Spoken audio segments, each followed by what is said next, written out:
Sorry, my mic was muted. Hello, everybody. We are live with Spectres versus MVP. Spectres has gone ahead and chosen the blue side to start this matchup. Unfortunately, we still are waiting for MVP to confirm their roster.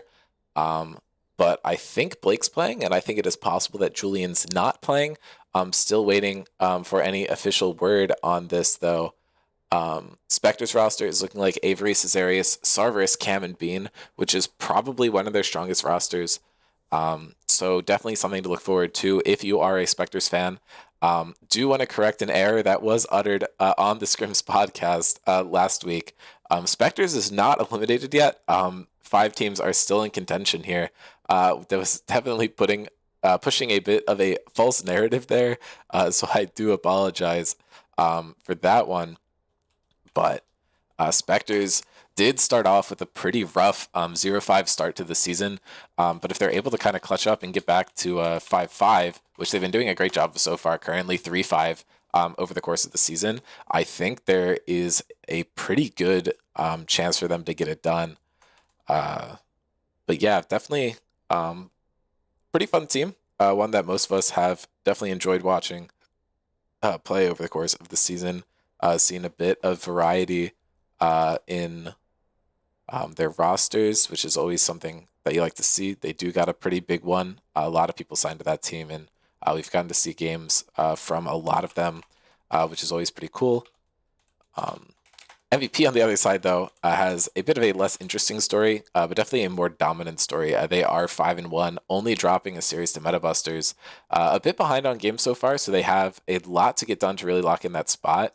But they're definitely looking to be the favorites going into playoffs. I believe they have clinched their spot already.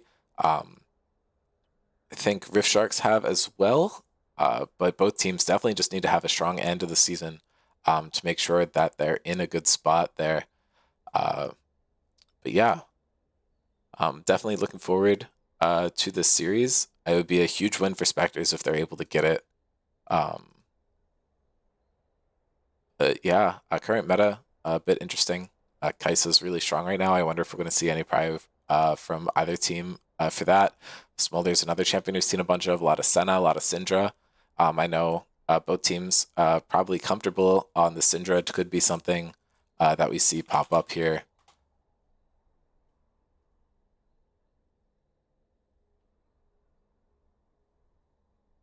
But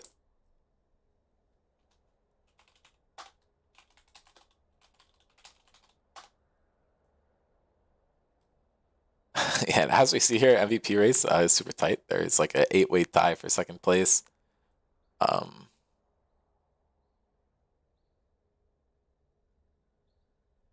Okay, roster is in now.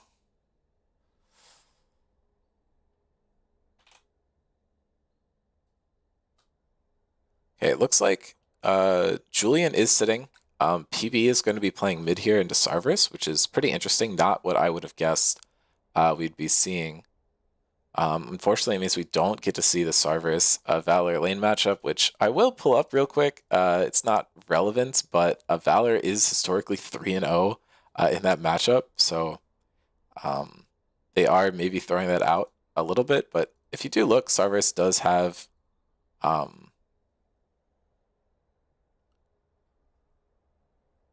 the KDA advantage, so it's always possible that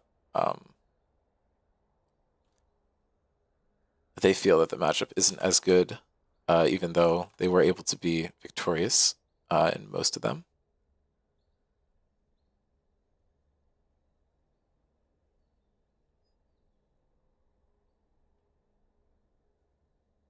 PB actually has not played a single game of mid in scrims before, so that should be a bit interesting here. And yeah, so this is actually not the matchup to watch. I'll see if I can find us a different one that is a bit more exciting. So I think pretty fair argument to say that we're not really super interested in the matchup that we've never seen before. In the jungle, this might be something we've seen before. Yes, actually, okay. Here's the one that we want to look at here. I will get this pulled up shortly for us. And here we go. Zarius versus Valor in the jungle has happened 4 times before, and it is a clean 4-0 for Zarius. This does bode very well for Spectres going into this game. A matchup that they've had before, comfortable results, looking good for them. And Valor is definitely going to be looking to redeem himself here. Could be a big win for him to kind of flip the script and get some stuff done here. Looking at other places across the map, Cam, I believe, is playing ADC today. 165 games played, 52% win rate, and 76 champions. One of the most diverse champion pools we have in this server. Close to a 3 KDA, really good stats there. Looking on the other side, we have Blake, another one of our prolific players. Very close to 3 KDA as well. 55% win rate is super impressive. He is going to be on his top lane, which is the most comfortable role. Chance we see any of these champions today. Probably not super likely, but all of them are definitely up there for him. And the champions to watch are here. Valor's best performing jungler all time is the Jarvan, and then Neela, Pyke, bot lane for MVP is obviously just as a given. Really good at those champions. Blake's highest performing champion is Lowy, even though he'll tell you that champion sucks.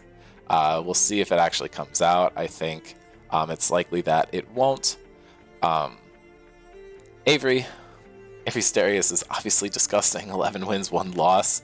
Absolutely smurfing on people. I don't think he's going to be playing that one out into Blake, just because Blake is one of the higher skilled players, and I think a lot of his Darius success is effectively, very effectively punishing players in lower skill brackets. Cam and Beans, champions to watch out for are the Senna and Janna. Good KDs, good records on both of them. Sarver's 2-0, 10 KDA on Diana. Could be something we see here today. And Zarius's Lilia is definitely something to look out for. I believe his account is still named after... No, he changed it back. Thank God. That account name was pretty vile. Not a supporter of it, so to speak. But we are about to get into draft. So I will just kick it over there. I don't have too many predictions here because I think there's a lot of really good bans that could be coming out from both sides. MVP really is going to have to decide between champions that are good in general versus champions that are good for Spectres and what they're looking to ban here. I think the Lilia ban is probably really solid. Avery has a deep champion pool, but Blake's likely to just want to ego into it, so I don't expect to see too many bans come out here. And we are actually into bans right now, or into draft. Pyke is banned away right at the beginning. Makes sense, super solid. And Janna is banned away from Bean, they just don't want to deal with it. So Carrot, pretty vocal, probably just doesn't want to deal with one of those enchanters that has a lot of CC. I think that's pretty reasonable.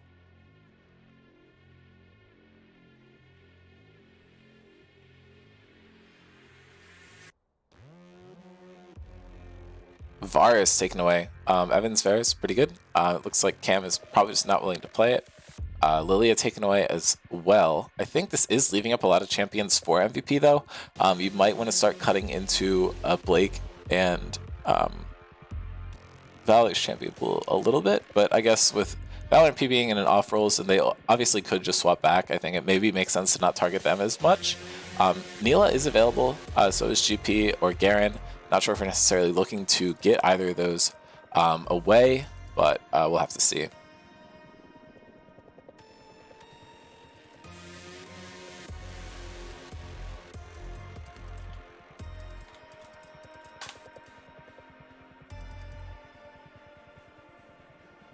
Okay, and Zach's banned. Makes sense. And Senna was actually left open. Smolder chosen to be banned away instead. Senna, probably the better champion here. So Spectres should be pretty happy that they're able to secure it for themselves.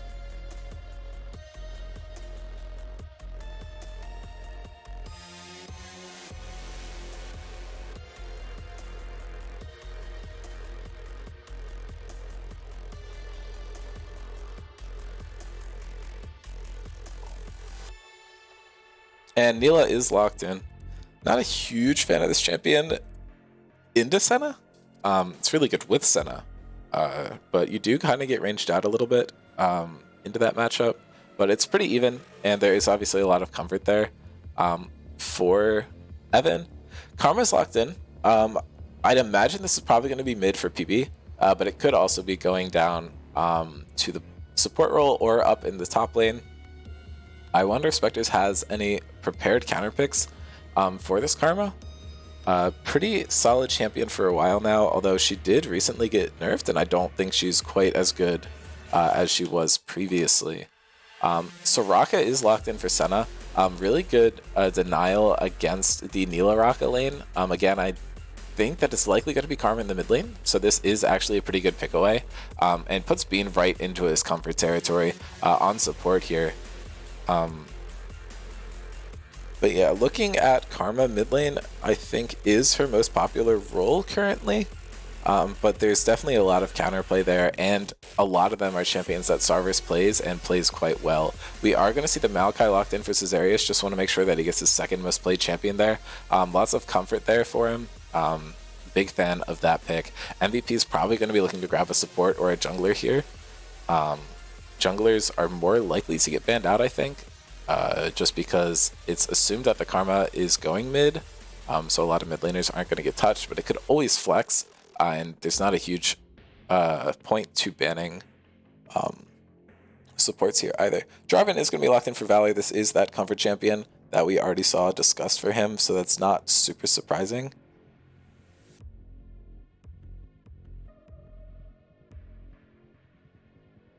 Aatrox banned away from Avery. I don't think it's one of his most well-known champions, but definitely a good one. And super annoying into a lot of other champions. Garen banned away from Blake. GP might be another good one here, but I don't know how likely he is to play it. And that Darius 11-1 from Avery is taken off the table. Interested to see what will show up next in the ban categories. It is going to be the Gangplank. Okay, so just some signature champions from Blake and Avery taken away. In addition to that Aatrox that got thrown down there. Really good champion right now, so I don't think it's necessarily a poor ban in the slightest. There's definitely some sort of reasoning for it. Blake probably looking to play something that does have a pretty poor matchup into it. Always possible that it is the Karma top already. Nautilus is going to be hovered here. Could be pretty solid into the Soraka. Good punish idea here from Psycho Carrot. His signature hook champion's taken away, so he's just opting into a different hook champion. Do like that strategy there. Expecting to just see mid and top lane thrown down here. It's always possible that one of these champions is flexed around a little bit, but should be pretty simple. Hopefully Sarvis is playing like Syndra or TF or something. It's a very solid champion in this Karma, but we are going to see Asol instead. Basically full scaling here with the early game jungle. That's basically a pretty tried and true composition here.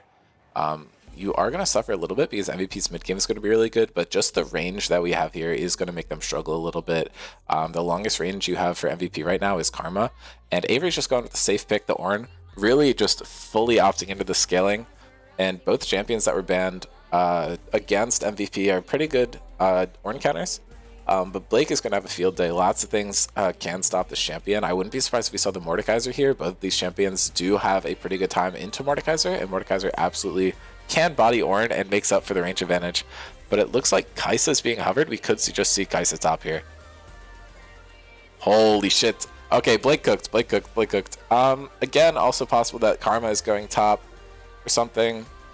And we're seeing Kai'Sa mid here, but banger draft, honestly. Kai'Sa is one of the best champions in the game right now. I know LS says it is a truly overpowered champion, or something along those lines. And I feel like he doesn't say that about too much stuff. So normally I take everything he says with a little grain of salt, but the Kai'Sa is a little ridiculous here. Lots of AP damage coming out with the new build. It is Immune into Ludens into Crypt Blue, so I expect to see that picked up. I'm hoping someone asks who's playing what, because I personally just want to know as soon as possible to get some data on here. MVP lining up in a bit of a weird way, but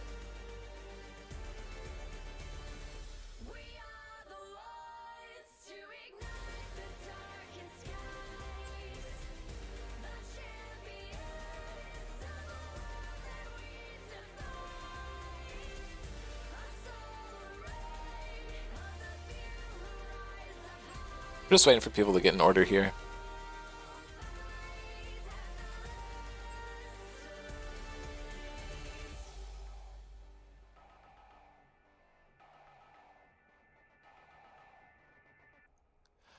Yeah, Spectres is a very scaling comp. If they're able to get to the late game safely, I think their chances are really good. Not a lot of execution skill required once you get to the late game with this composition. The opposite is kind of true for MVP. Kai'Sa is definitely going to fix the range problem that they had, but it's just one champion, so it really depends on how much they're able to get done here. Looks like Blake is definitely playing top.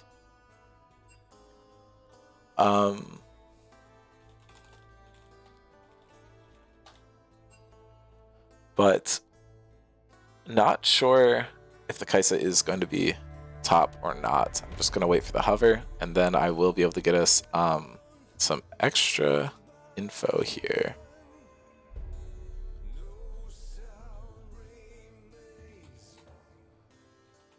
There's no clarification asked for, but yeah, it looks like it's definitely just going to be Kai'Sa top.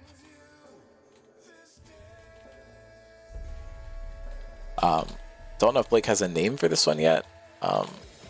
Really hope he does, because they're always bangers.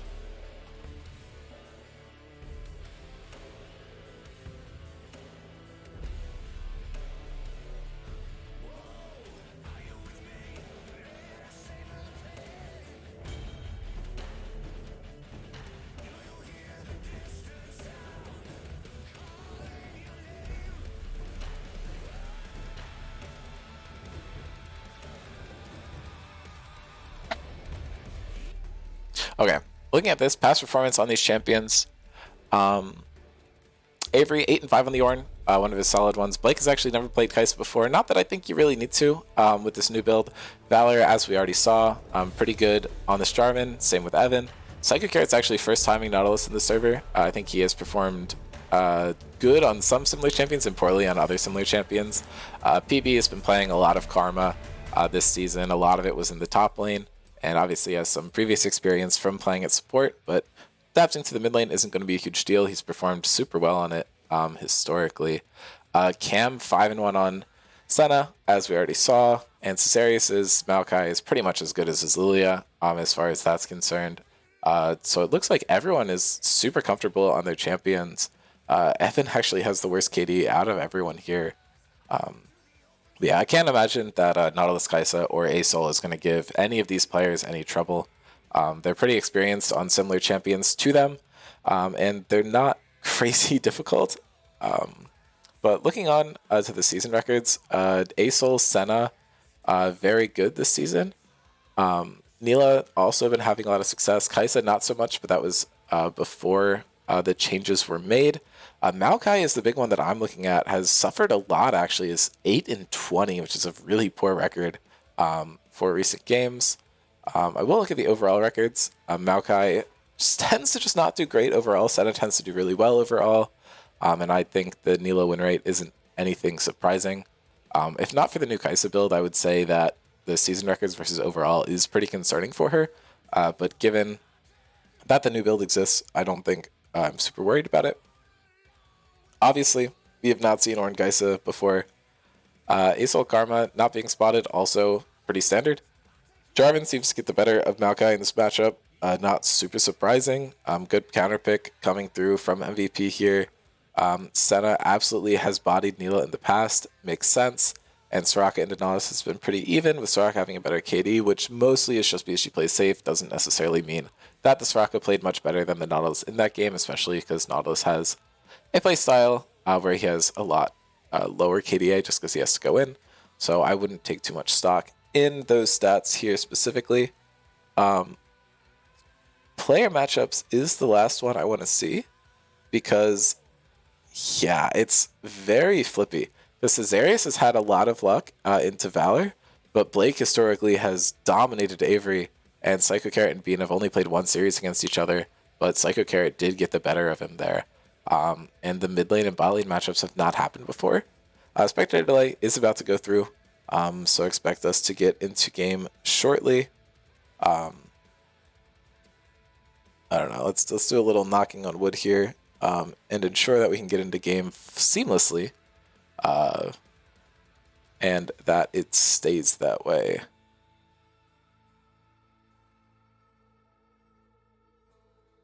But yeah.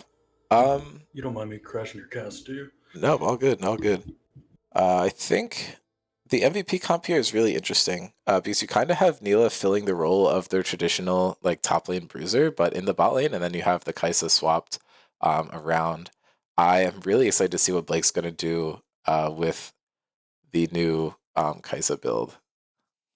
I saw you talking about that. It definitely beats the Eclipse Nashor's path. I'm wondering if Kai'Sa's going to have enough magic pen to cut through Ornn if he rushes something like Hollow Radiance. But yeah, I mean, I'm gonna be real. I think if you're picking Kai'Sa top, you could not care less what the Ornn does. You are literally just trying to farm up as much gold as possible. And we all know, like, Blake is like glued to the waistline of LS, like with his head. So I think he is definitely building the LS build. He also has the exact rune tree that LS recommends. So I don't think this is going to be anything surprising. I think we're going to see Blake just sit back and do nothing until he reaches his 3 items, and then he is just going to try to get as much damage as possible. I think it was a pretty good pickup there. I'm surprised we didn't see Kai'Sa earlier in the draft, just because I know Blake is #1 LS meat rider, so we could have seen that earlier, but it's definitely a really good solution to the range problems that comp was already facing. If you're able to pick off Soraka or Senna, or even the Asol before these fights, it's going to be super impactful. Ornn and Maokai just need to make sure that they're positioning directly in front of the Kai'Sa in order to block those skill shots. Here, I will get the screen share going for you. Thank you. And the Kai'Sa build definitely has potential to take out the squishies if the front line is not positioning carefully.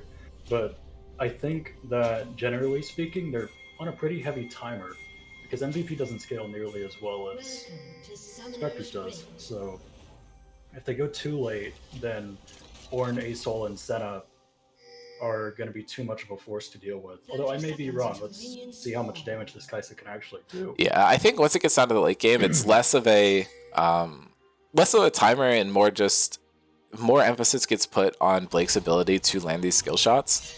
But I don't know. Like with the plasma procs, if you get enough haste, which you're going to with the new build, you're going to be able to pop double stacks onto the tanks, which is going to do a lot of damage. They're probably going to be losing like 13-14% health when the plasma procs, and if you hit them with like 3 or 4 in a row, even 5, like you might just kill them outright, which is going to be a concern.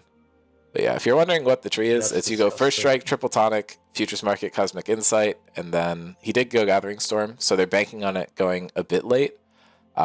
The concept of the Triple Tonic is so that you can get your W maxed out pretty quickly. You still go W second in terms of max order. Your Manamune as the first item is going to stack your Q upgrade immediately. So you still want to put a lot of points into that for trading and wave clear. And then you're going to start maxing your W, and then that's basically going to be your only ability for the rest of the game. It is going to do so much damage. Fight is breaking out here. Psycho Carrot hitting some hooks. It's going to be very hard for either of these Spectres bot laners to die ever. There's so much sustain there, and Neil is going to really struggle because she's outranged here. It also doesn't help that if they do manage to get close enough, they're just going to get Raka silenced, so you're just stuck in that pool. Yeah, that Senna route is also pretty disastrous. Cam is struggling to farm a little bit, is being outfarmed pretty significantly by Neela there, but he is able to even it out. That early trade just was a bit hard for him. And Blake is absolutely having his way with the top lane here. Nothing surprising.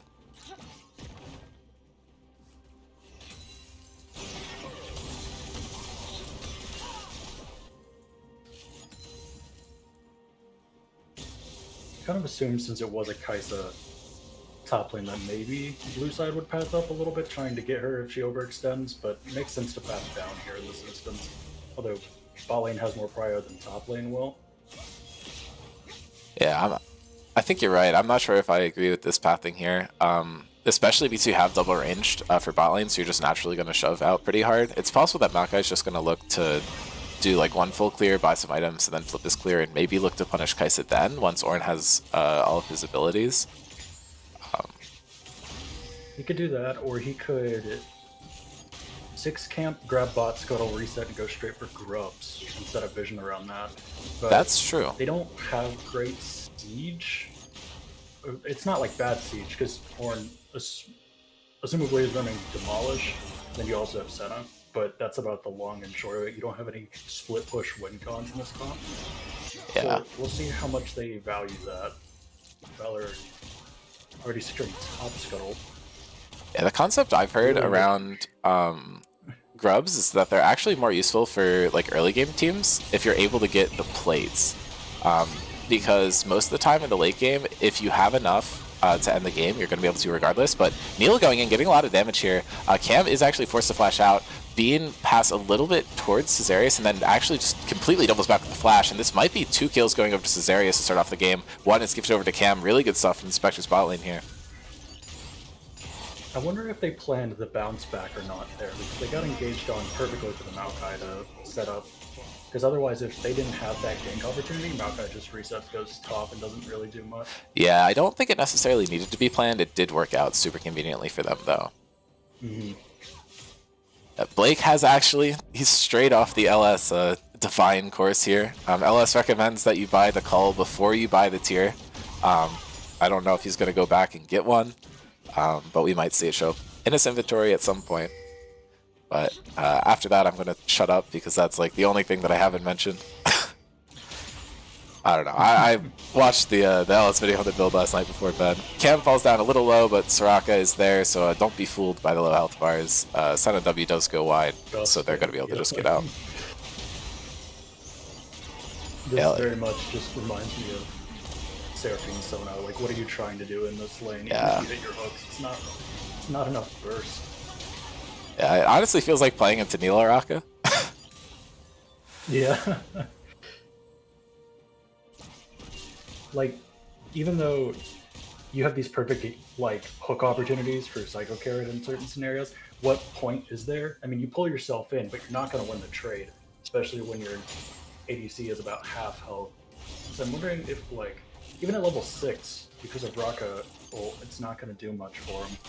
Yeah, and because of Neela passive, you are punished a little bit if Nautilus just full roams. So it is just a bit of a tough situation there. That's why I don't like picking Neela without too much information. I know that it is like one of Evan's most comfortable champions and the Varus was already banned out, but you did pick it into a flipped Senna, so you knew that was available. Really good sidestep from Cam there. I didn't see, when was the Maokai locked in? Maokai was blue 3. Blue 3. Jarvan was picked after. There was a scenario where you could have taken Maokai's best support, even after 3 nerfs, but I think Nautilus isn't a bad pick here. It's just like, if you pick Neela really early on, and you know that Cam is a Senna enjoyer, you're kind of setting yourself up for a really tough lane. Yeah. I honestly wouldn't have minded if they just kept the Karma support or something, but I don't know. Draft did kind of pan out a little bit weird. Nautilus on R4 is a bit interesting, but I think you could just be running into some problems with Psycho Carrot's champion pool. But honestly, I think you're just kind of doomed once you have the Neela locked into Senna. But this game is super slow. Actually, pretty good invade here for Caesarius. Was able to grab the Raptors away. He's definitely been out jungling so far. Valor is not being very proactive on Jarvan. I don't think he's ganked once. And he's hit 6 already. It is a little rough for him to try and engage, because trying and engage on this Kai'Sa top, Kai'Sa doesn't need it. Ornn's under his tower, you're not going to kill him. Yeah. You can't really... You could try for the A-Soul, that's probably your best bet. If you try and go bot, you'll either get silenced, or you probably don't have enough resources to kill them both. Yeah. Even if you do, you'll expend everything from all 3 people. Yep. Double ults could be burned here from MVP, and yeah, there they go. Actually able to pick up 1, Bean falls, and Cam is now looking for it, and now Valor shows up with the gank, gets the double kill over to Evan. They're able to even out that play that happened earlier. Yeah, 1 gank so far, and it is probably the best you could have ever asked for. I was just about to point out that the only real counterplay to a Jarvan gank that Senna and Soraka have is their flashes, and they were actually both down from the previous fight. Yeah, Jarvan pathing down this game is definitely the move. Well, I kind of wish Maokai was pathing up more, but it's not like a make or break. If you're both putting a lot of pressure on your bot lane because you both kind of understand that top lane island isn't something you don't want to deal with because Ornn is so tanky and Kai'Sa's slippery, so you just bank on the fact that like, well, which ADC is going to get more fed in this instance? Right. Because they kind of have insurance in the form of Kai'Sa. They don't think he's going to lose ever. I mean, he shouldn't. It would be interesting if he did. Shouldn't, yes, he should not. Avery is doing a pretty good job of keeping up in CS here, especially melee into ranged. That could just be that Blake's playing it safe and isn't trying to force too much. Unfortunately, it did miss the knock up there off his E, but lane appears to just be pretty neutral. I know this is probably like a doomer take, but I think Ornn is just so strong of a champion that it doesn't super matter into Kai'Sa. I mean, I understand that the AP Kai'Sa build most definitely is better, because even if you go like Kraken Terminus top lane, it's like you're tank busting, but you're also just playing suboptimally at that point. Right, yeah, you don't have the upside into Aesol and Senna, which is likely what they picked it for. PB actually trading super heavily onto Sarvis here. Not much has happened mid lane, but he's gotten pretty strong with the Lost Chapter picked up already. If Sarvis steps up too far, Jarvan is waiting to push. I wonder if they're going to fight for these... It could be a good angle. Valor was able to secure the first 3 for his team, but it looks like Sarvis might be their target. They're almost tempting him to rotate up for grubs. They have people on every side of him. If he steps up too far, he's probably dead. Ult is up for Nautilus, but Sarv just walks it out. And this should be a clean 3-0 for the second round of grubs, going over to the Spectres, able to even it out.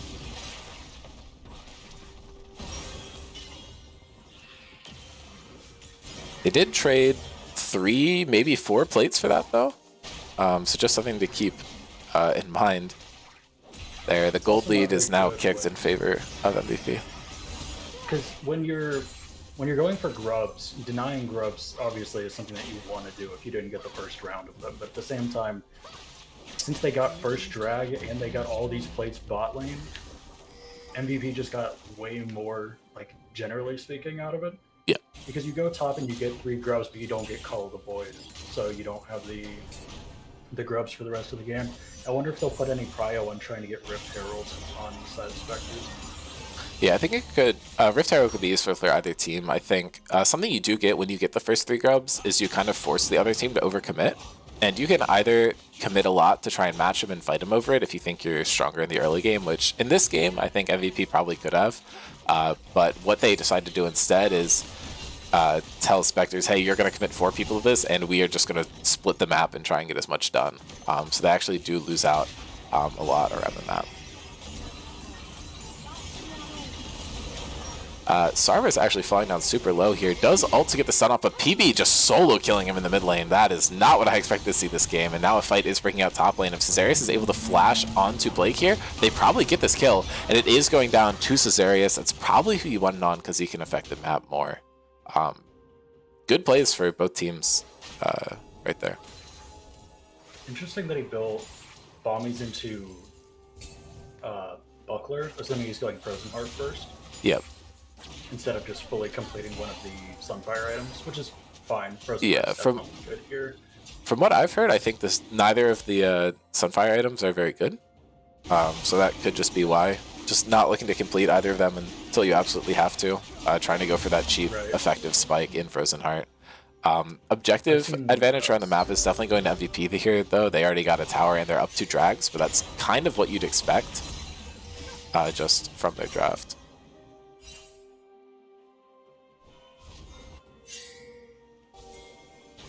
Counter jungling from both sides. Yep, this is a 3-man commit right here. Blake tries to dash out, does just hit himself with the Maokai ultimate, burns his flash, puts him in a decent position, but he is just going to get slowed down. That kill you probably would have wanted to go over to the Aesol, but good play from Spectres. Maokai is a little rough.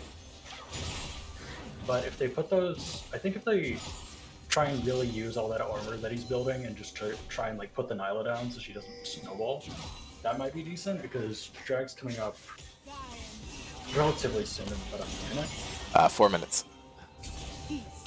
Am I blind? Maybe. You can just play my screen share. Oh. Yes. Sorry. The bitrate. Oh my god. Yeah, my bad. No, that's not on you. That's probably mine. Yeah, well, Nautilus is maybe looking for something here. I think it's really hard to go for a play unless one backs and the other doesn't. They do have vision that Senna left. I do think it's just going to be hard to dive. Soraka's going to back up. She doesn't care too much about the gold or XP from the minions. Prefers to just play it safe. Maokai having a bounty is a bit unfortunate, though, because he's going to want to be frontlining in these fights, but they have managed to even up the gold lead.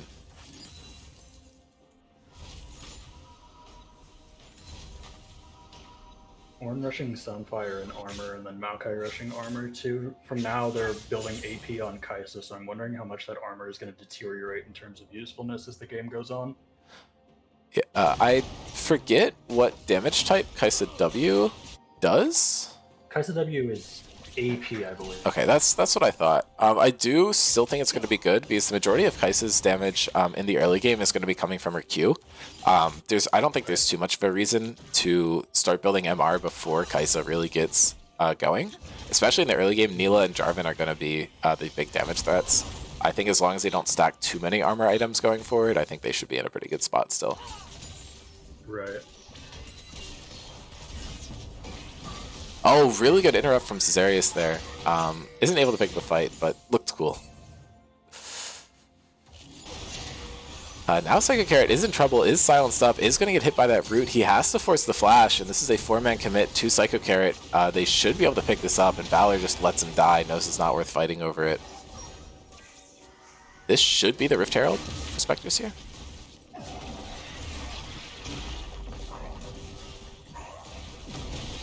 Doesn't look like they'll contest it. Yeah. Avery just basing. Okay, yeah. The only reason to actually base there would be if you're just going to path immediately bot, which he does. No reason to go back for resources, and you can just buy your items in place. Valor is looking to try and steal this, though. Good smite from Caesarius, able to get it done. And Valor's just going to EQ right back out over the wall. Low risk play for him, and if he got the smite, it was a really good steal there.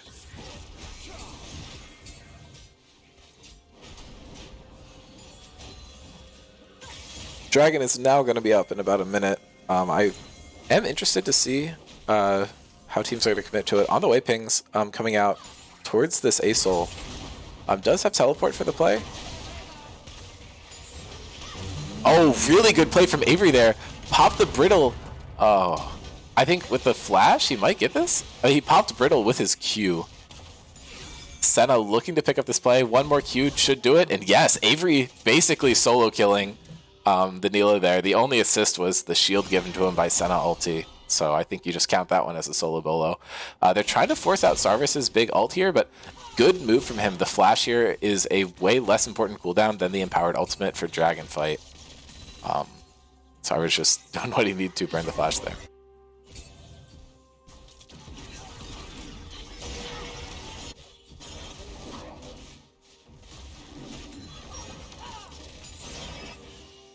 We have teleport for both people in the top lane, so they may run down to drag if they think it's important enough, but they could just farm this out.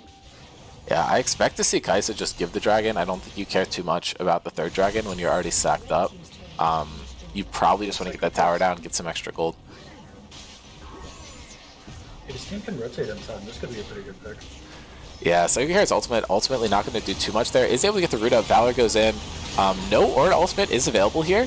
Cam is who you really want to look at for the fight there. Valor needs to flash out of his own ultimate. TP is coming down from ASOL, and yeah, as I expected, Blake's just saying there, Sarvis going in is going to burn the Sky's Descend. Psycho Carrot gets cleaned up by it, and this is one kill.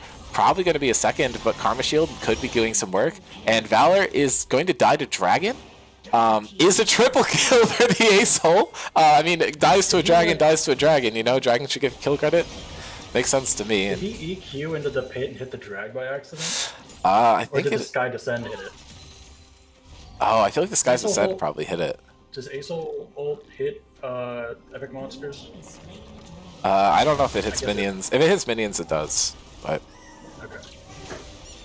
either way, that was they engaged a little too early and they didn't have Blake there, so it was Yeah, I think 5v4.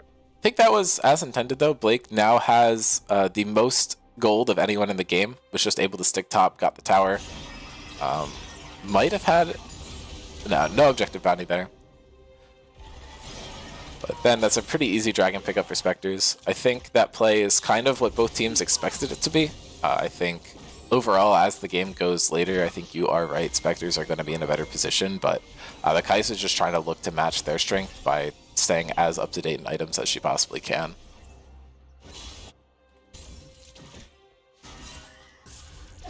I believe the Elixir of Skill has already come through for Kai'Sa. So yeah, she has 5 points in W because of that extra thing. Her poke's going to start being pretty devastating once she completes the Ludens.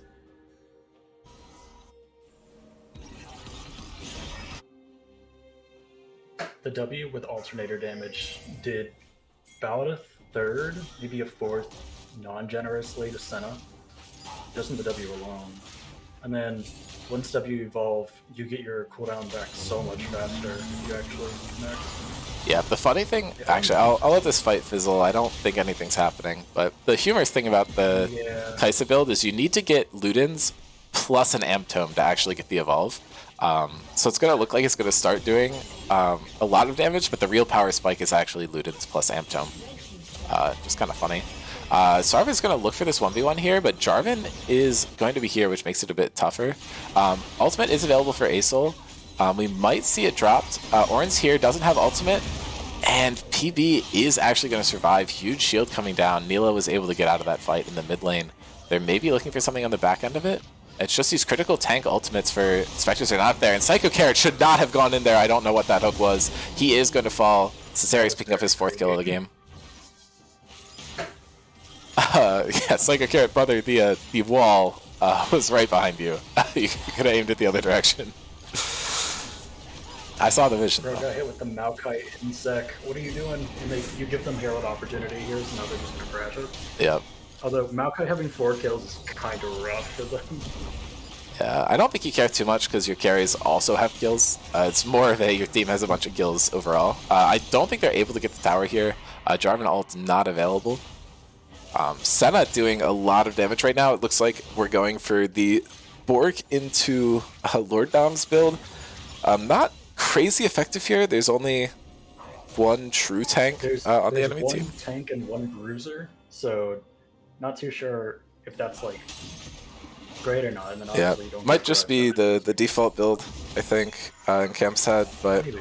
It is a very effective anti-tank build into a team with no tanks. So I feel like you could have just went full lethality this game and gotten away with it. Oh, for sure. Because apart from just Jarvan, like, unless you get picked off by Kai'Sa or something, you're pretty fine to just sit there in the back and do massive damage to the squishies. You don't need tank buster items.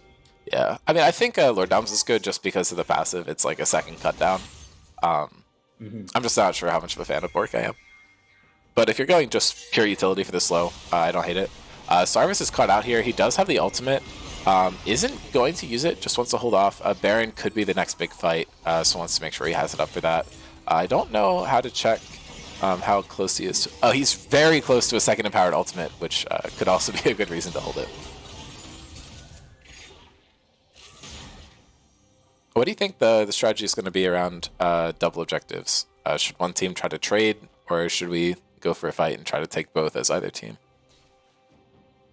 I think it's kind of rough for MVB because I feel it's more of a lose-lose situation, because if you give them Baron, that's not worth just the Dragon. But if you go Baron and they take Dragon and come up and kill you, then you're definitely down. So they're probably just going to look for a pick around Dragon and force Spectres off, though I don't know they have the...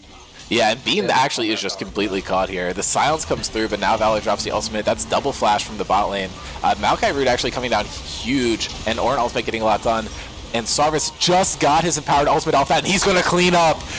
The extra animation looking a little goofy, but Sarvis picking up so much here. Cesarius able to get a kill on the backside of it too. Neela is now dead, and Valor is just sitting in the back, no HP. He just needs to get out. PB might be able to win this one from what we've seen earlier, but no the Acel is just too strong at this point in the game. Sarver's flashing over the wall, probably didn't need to. Valor's maybe looking for a steal here.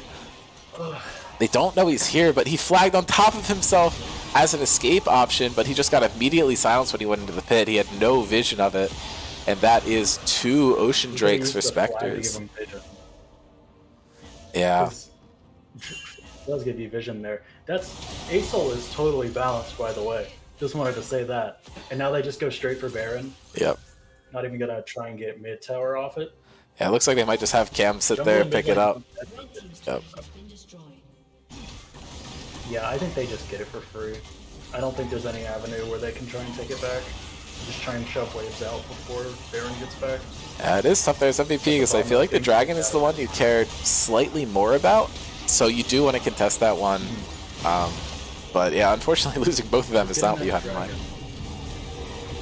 Because if you get Dragon there, then you're one off a soul point, which is reasonable enough to be like, okay, we give Baron, and then we fight for this next Dragon, which is fine. But if you lose that Dragon fight and you lose Baron, like, the gold is already pretty shifted towards Spectres. Now it's really just like another nail in the coffin.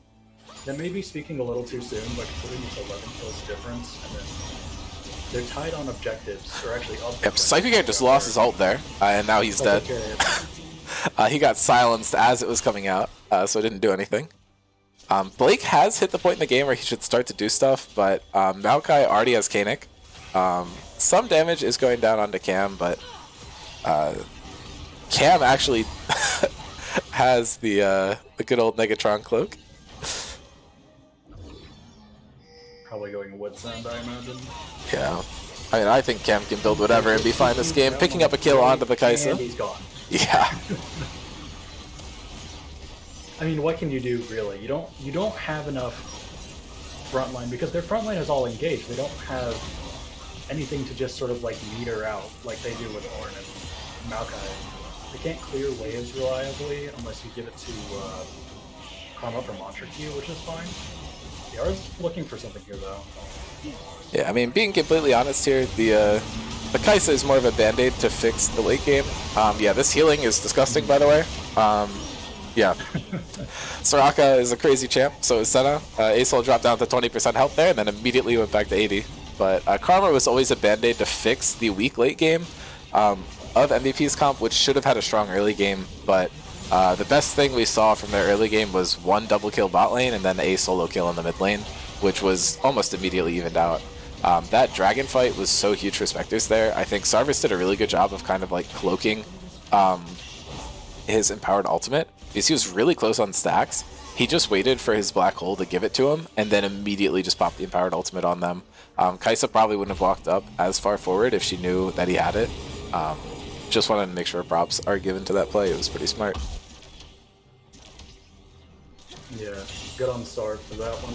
I also think that they just didn't, MVP didn't play as early game centric as they probably should have. Like, they definitely didn't play poorly, but when you're putting yourself against an Acel, a Senna, an Ornn, you're not really banking on winning out the late game, especially with a Jarvan. So not like basically perm ganking, or at the very least just putting more pressure on like the bot side of the map, since you're not gonna need to gank Kaisa. It's just kind of a missed opportunity. Yeah, I only saw that one gank come out from Valor there, and him and Nautilus are really the engines of the early game of this team. You want to see more roams to try and get some stuff done, but just unfortunately we didn't get to see any of that.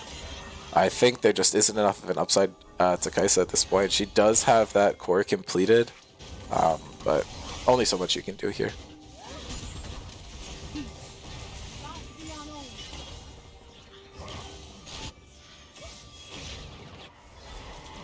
Yeah, now Blake is forced to 1v4, and there's just so much move speed with Senna and Acel, and he just gets completely wiped off the map. They can just end the game at this point. Yeah, there's a TP coming in. There's no way to stop it. Yeah, you just got to keep that cannon minion or the siege minion alive. A counter TP is coming out from Karma. Psycho Carrot is going to get ulted here, and the Skies Ascend is back up again. Sarvis has had so many stacks this game. Valor's going to fall down, and they should just be able to end the game there. That's a 4-for-0 on the map. Spectres 23-4 this game. Raka. And How long has he been Avery taking that tower? Avery lives? How long has he been What the taking hell? Avery lives? Oh Yo, my there god. ain't He no way, sat there bro. under 2 turrets for like 15 seconds.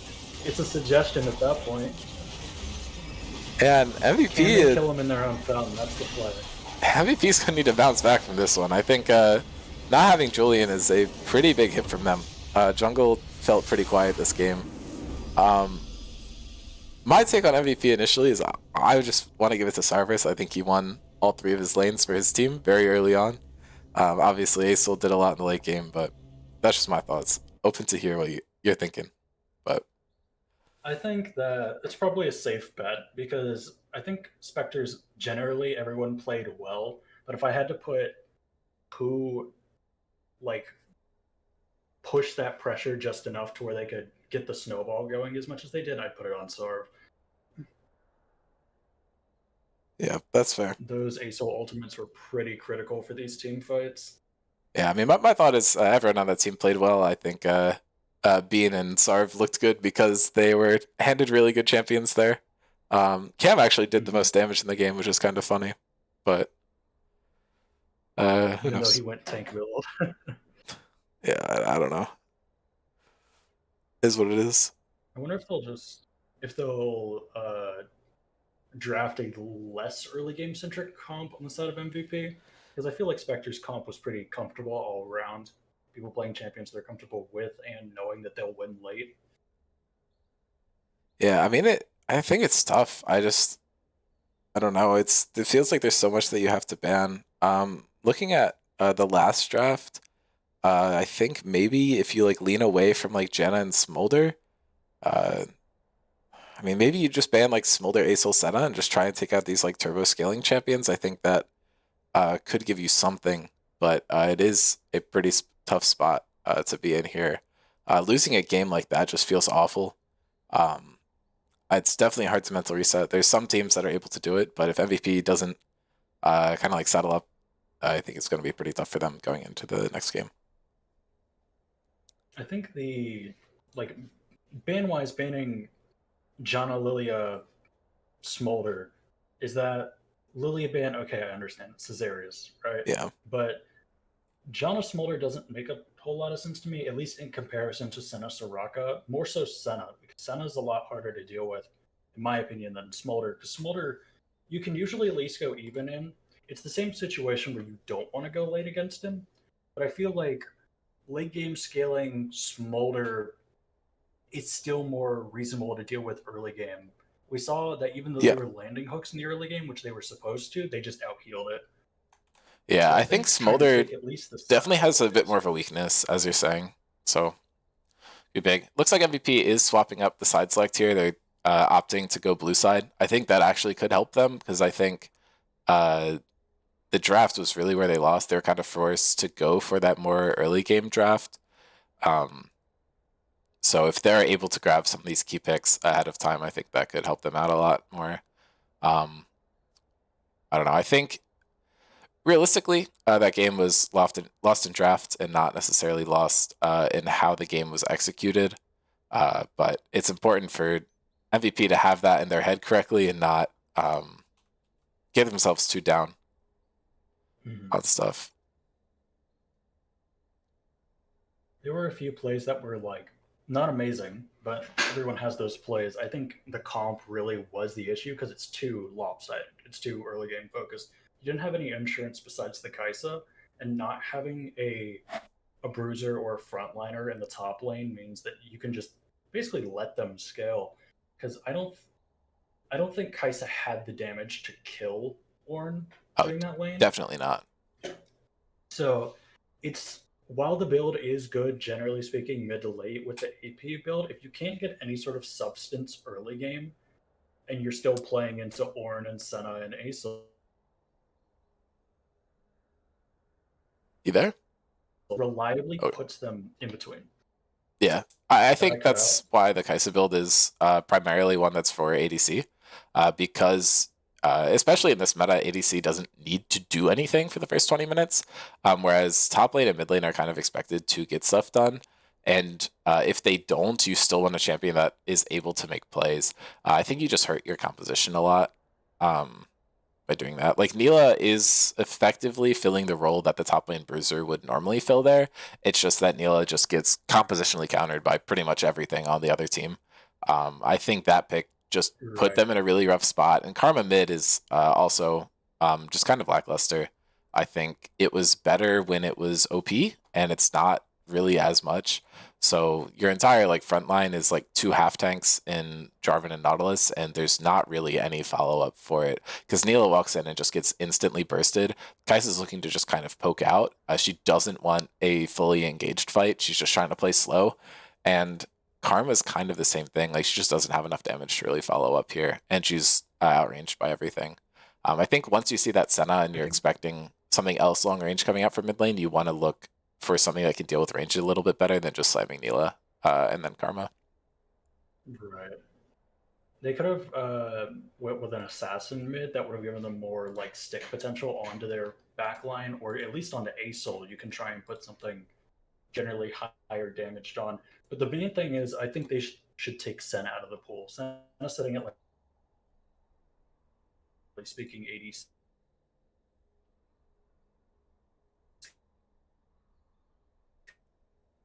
Either, but I still think it's more counterable.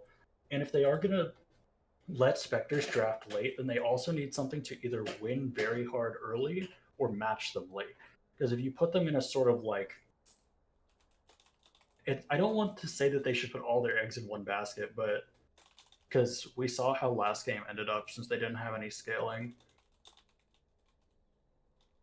Yeah, I don't know. It's kind of interesting. I think there could be an upside to just throwing Valor mid here instead of having PB play mid, because I think PB's champ pool mid is a lot smaller, and we've seen that PB can jungle before. But yeah, I don't know. I'm interested to see how draft is going to go. If MVP just picks up Senna for themselves, I'd really like that. I think if Spectres is sticking to their guns in draft here, they're going to be banning the Senna. They clearly know it's the correct thing to first pick. So hopefully that kind of sticks with them. Varus was taken away last game. So was Pike and something else. Hold on. I got to check what the Spectres banned last time. Oh, Zach. It was Zach. Zach. Okay. I think you can swap the Zach out.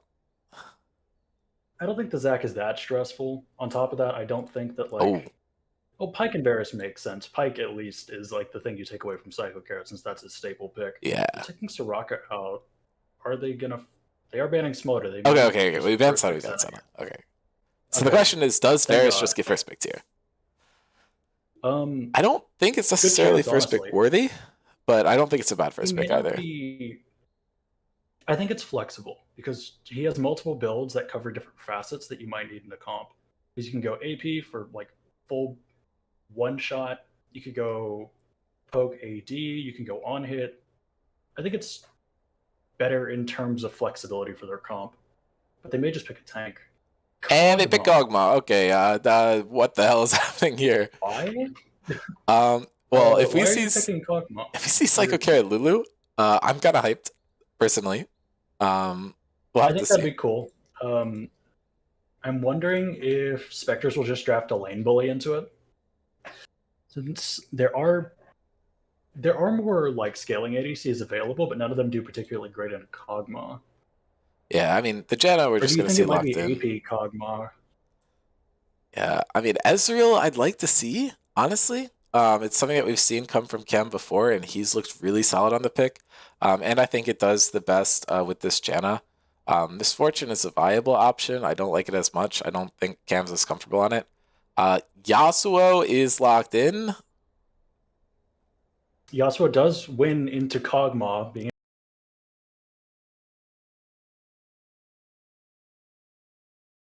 and he has a better early game like Kog'Maw does.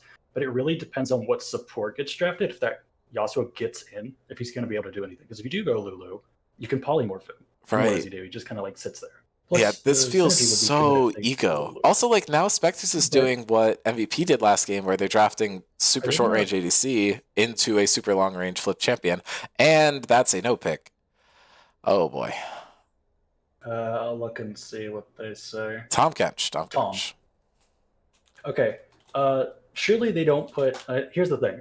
Generally speaking, Enchanter is best with Kog'Maw, but does Psycho Carrot play Enchanters? My vote is no, Yeah, I mean unless I am missing Soraka. I something. know he has played. Renata, okay, Renata There are counts. Renata bots. counts. There are bots to play Raka. Okay, Yeah, that is a better. That is a better cognizant champion. yeah. I mean, So we it's we know Tom Psychic Kench Curse bot. Renata absolutely cooks, so I'm kind of excited for this. Spectres needs to solve their range problem very quickly though, because not I would having say that I mean, this is a Renata's like flex good too. in the sense. Yeah, because Renata's good in the sense that like bailout is good in general, and the Q being able to basically get Yasuo off the Kog'Maw is also good. But you also your ult, which is a large power budget for you, is super slow and easy to win wall, and the Malphus pick. Okay. We cooked. Oh, we cooked. Malphite, I Yasuo, mean, Janna is down. Yasuo can go in any they three are lanes. going, Like we they are are going we for cooked. it, Garrett is banned. and we I'm get expecting to see some, GP taken off the table as well. Darius and we get some more Aatrox. knockups. Yeah.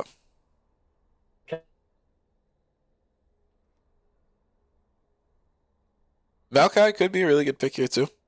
Wouldn't be That could be. hate it. They could go Maokai. They could go Vi. There's a couple other options in the jungle that wouldn't be too bad, generally speaking. Yep. Honestly, I think I mean, Silas how could much be are a good you ban here putting on too. Yasuo's synergy? I prefer a Silas ban over a Right. GP ban. Just because Valor's Silas is really good. They might decide that it's time to put him back in the mid lane. And it absolutely shuts down Malphite and Janna. Unfortunately, it has a bad matchup into mid lane, so they might just leave it up because if Silas gets locked down for mid lane, they can just put Yasuo mid. But never mind. Silas taken off the board. Good stuff, good stuff. Love to see it. Smart. My question is, What's their last? what does Caesarius pick if his jungle pool's cut into with the Maokai and I mean, Lilia both being taken off the table? I mean, surely there's another tank that he can play. I mean, yeah, they took Zac off the table, but there's a plethora of tanks that have options. They took That's his other Diana big away. one. Diana was definitely on the radar here, especially with So, Yasuo up. But what's their plan now? Are they going to draft more knockups, or do they feel like they've sated that both with Yasuo's innate knockup and the Janna Malphite angle? they definitely have enough. But How much knowing are they how like planning on it? our Scrims spellers tend to draft, we are going to see some more knockups picked here for the We are culture. going to see all of the knockups. Yeah. Okay. Darius. Okay, that's a. I think It his E counts as a knockup. It's a displacement. It does. You're not ulting off of that though. The Malphite is probably going into the jungle, Probably is my not. guess here. Yasuo could be mid, could be ADC. You have this flex preserved for R5, which I do really appreciate from the Spectres. And also this Darius lock is really good because Darius was banned with Blake having counter pick. So it's possible that he just didn't feel like he had anything to counter it. So we'll have to see. Gragas is picked up here. Could be top, could be jungle. Actually, it's almost definitely jungle because I think Tom Kench is definitely the top laner. So we're just looking at the mid pick remaining for PV. I mean, I don't know. Gragas could be mid. Tom Kench could be mid. That's kind of hard to tell. Gragas mid is pretty good right now. Gragas top is also good, but it's tank, so it's not as focused on doing like that one-shot bomba that you're used to seeing from Gragas. Because they have like a decent damage spread, they could use a little more that's AD. Alawi. And there it is, the Alawi. Jesus Christ. Although well, Blake is an Alawi enjoyer, so he may. So this is Tom Kench mid. Jesus Christ, dude. I've seen it happen before. Grewers picked it into me. Yeah, this is a really good. If that is a Yasuo mid, then it's rough. This can't really kill Tom, but yeah, it's a really good Alawi right? matchup for Darius here. We'll have to see. Yeah, okay, it is, and we're picking Syndra and Tom Kench. Syndra mid. Okay, it's Yasuo bot. Oh boy, we are in for a banger here. Interesting. I mean, Blake gets his Alawi. That's fine. I'm more interested in the bot lane, honestly. I want to see how this shakes out. If they can scale up, or they're going to get rushed down or not. Yeah, I mean, Cam is like egoing to all hell here. So like morally, I feel like Mhm. it is right for him to lose here, but It's I don't right, know. but is it entertaining? Yeah. Like if he wins, then it's justified and it's content, and if he loses, it's also justified because you picked Yasuo bot on R2. But Mhm. The flex was there, to be fair, but yeah, at the same time, it's like you picked Yasuo going into Kog'Maw. You saw that like that matchup spread of like the 3% favored to Yasuo, and you're like, oh yeah, sure, I'll pick that. yeah. I think that's one of those matchups that's like actually not as good. Like I think Mhm. Kog'Maw is just bad, so it's going to look like it's better than it actually is. He also does have some pretty good matchups, bot lane, but it's like Misfortune and Caitlyn are the big ones. You could argue Varus, but I don't I know. feel like you could have had a more reasonable bot lane with just picking something like Twitch or Ash to go with this genre because I don't think Cam plays Draven, but either way, Hey, I'm sure it'll I'm staying be on Ezreal. entertaining. I think Ezreal is a really good pick there. Mhm. Does pretty well in the cog. I don't think Really Ezreal's bad. good with I Janna. think I think Ezreal is good. I don't think Ezreal is one of the best like Janna duos, but I think Ezreal was a really like just solid pick there.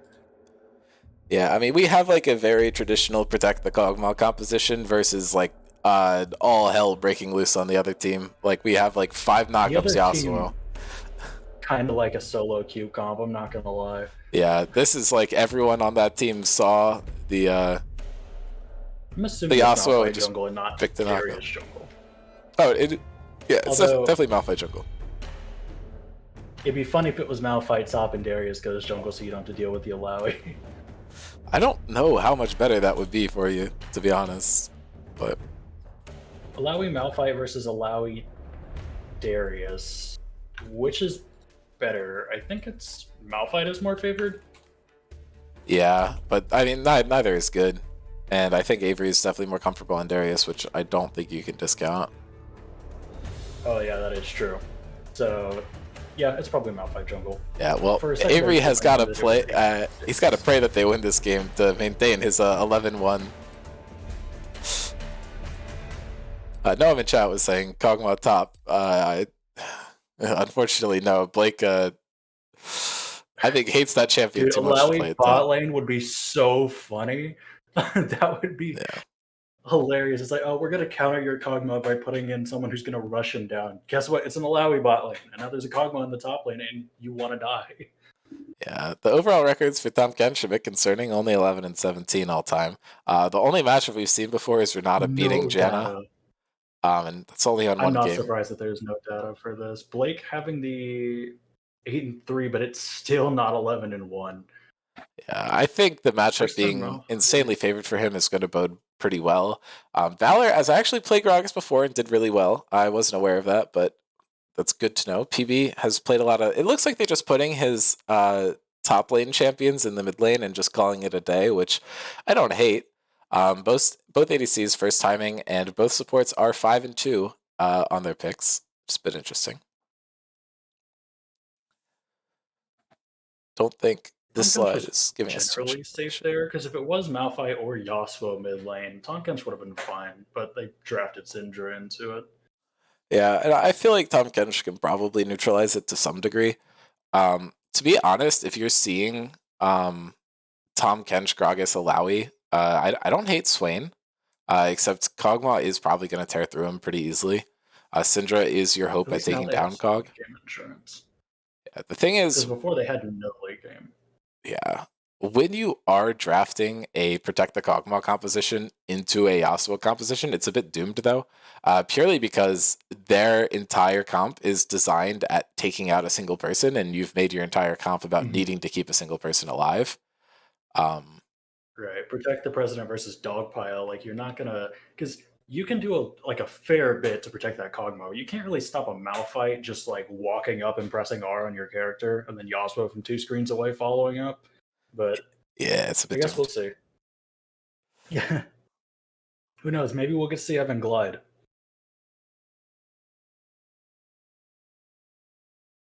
Yep. Oh, and I looks like tiebreaker games do count for Fantasy. So Valor lost game 1, and he also lost Fantasy LCS Finals to yours truly. Oh, God bless Tomo, my R.I.P. goats, Dignitas. Absolutely goated. And we should be loading into game as I speak.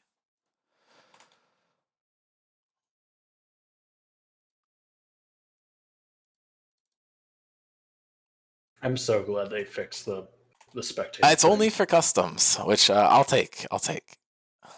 Good enough. Yeah, how it works for us. No TP on Darius. I think that makes sense. You're gonna try to get anything you can out of this lane. Mastery is actually looking pretty even across the board, except for Bean and Cam having a huge leg up on the other side. Hold on, gotta fix that. And Right, there we go.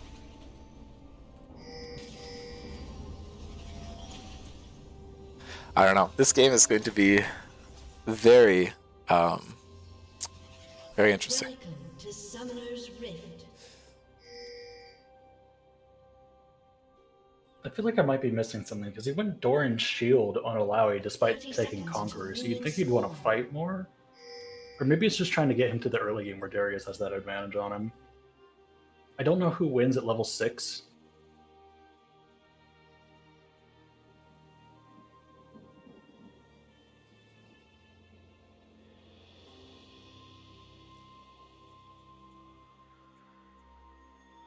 Yeah, I don't know. I mean, I think at 6 and like level 6, 7, 8 are going to be super favored for Spectres. So it just depends on how you fit around objectives. Having like 3 Bruiser champions is always like super helpful. Although it looks like Gragas is going a bit more AP focused. I don't really know who Gragas is going to be able to one-shot in this game, because Syndra's is going to be pretty tanky with Archangels. Bean is like the obvious target, I guess, but Valor just looking to one-shot the support every fight doesn't seem super valuable. It also doesn't make sense to go in like and try and, because Gragas, like half his kit is projectile. You get wind walled, then you're just kind of rude. And then going top people, especially if Malphite doesn't go AP, which he probably won't. So I guess we'll see how much assets they divert, or like I guess who they try and pick, because it's gonna be mid or ADC. Because if they put all their money on like getting rid of a Janna, that's not gonna really do much. Yeah, I mean, the thing is, like, they don't have any sort of range sustained damage, so PB and Blake are actually going to be really hard to kill here. The question is, like, does it matter? Here is actually a game where I'd really like to see a Blade of the Ruined King built for Cam. Not first. Yes, that would be at some point. He could go Berserkers, and then either like Kraken or Bull. Yeah, I would say like the Kraken, Bork, IE. Doesn't necessarily have to, but...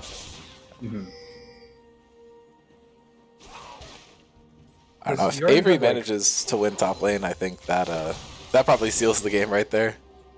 But we'll see.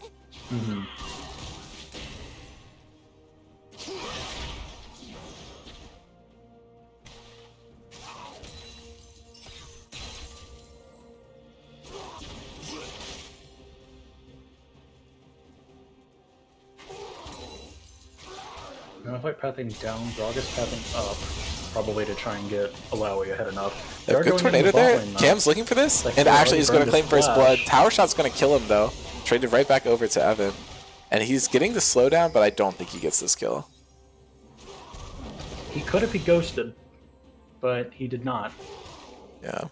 He had full stacked lethal tempo there. I think if he ghosts, he can run him down, but I guess you don't know where jungler is, and you don't necessarily think you can run down a Janna just because of the tornado.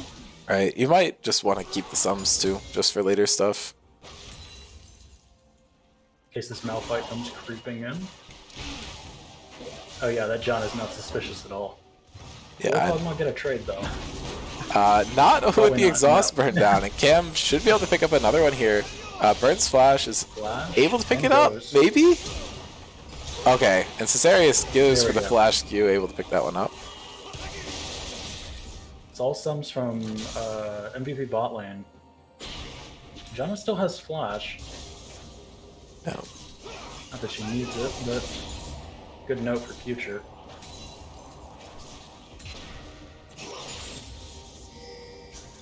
Game has been pretty interesting so far. Lots of kills going down to the bot lane. 1,000 gold lead over to Spectres.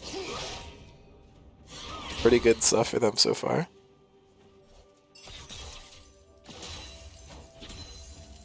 I think this would be a good game for Spectres to get the grubs, having Darius and Yasuo. Although, I guess you could say the same thing about MVP, because a Lowy split push can be really obnoxious to deal with later on if you're not trying to team fight with her. If you get like a decent bruiser item and don't lose lane, you can just kind of march down side lane if they try and 2v1 you. Unless they have enough burst, you're just gonna like out-sustain them, win, and then just keep pushing. So I wonder if he'll take the split push or the team fight for Alawi this game. I imagine he'll split, but we'll see. Already backed and got Berserkers for Yasuo though, despite being down CS. Yeah, I mean, I think the CS doesn't matter as much as the first blood does. Nice gold advantage there. That 400 gold doesn't matter, that you missed like 10 minions. Right. Because it's only one wave, assuming that you're counting it for, well, I guess 1.5 waves. And now Avery's being forced to play the Alawi minigame. Ultimate is coming out. He took a lot of damage from tentacles there. He's in a rough spot. Just gonna have to walk this out. Isn't gonna die though. It does force out the ulti. Doesn't have to use his own. Alawi's low on mana, but she still has pod. Yasuo could go in here. Yeah, I'm shocked that the Malphite was able to get the grubs, but obviously in trade for the dragon, so it's not like he's super out jungling his opponent. I would like to see Valor gank more on this Gragas. It's another one of those champions that can do a lot early game. He's picking proactive characters, but not necessarily using that early game focus that they provide. Yeah. They don't get the NATO off, so Kog'Maw's just getting like free poke, but I don't think they have the all-in, because Yasuo's level 6 will be a lot stronger than Kog'Maw's.